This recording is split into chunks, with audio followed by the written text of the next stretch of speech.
nutricherapni давление ortishiga, постоянно bosh og'riqqa shikoyat qilib kelgan.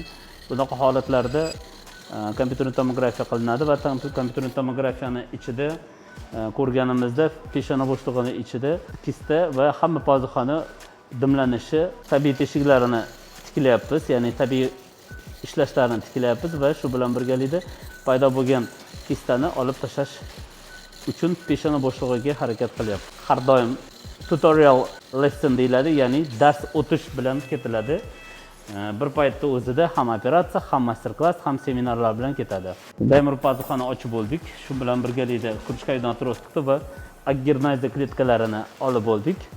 Endi peshona bo'shlig'iga qarab yo'l olamiz.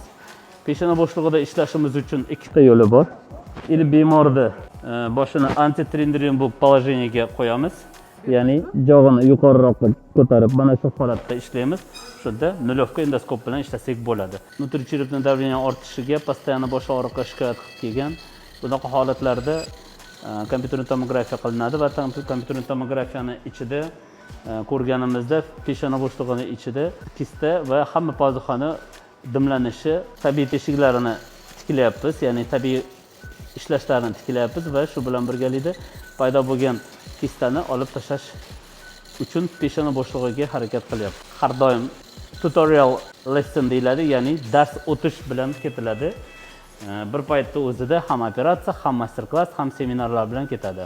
Daimir pazuxani ochib bo'ldik. Shu bilan birgalikda krujkaydan otrostdi va aggernaziya klitkalarini olib bo'ldik. Endi peshona bo'shlig'iga qarab yo'l olamiz. Peshona bo'shlig'ida ishlashimiz uchun ikkita yo'li bor. Ili bemorni boshini antitrendirin bo'lib положениеga qo'yamiz. Ya'ni jog'ini yuqoriroqqa ko'tarib, mana shu holatda ishlaymiz.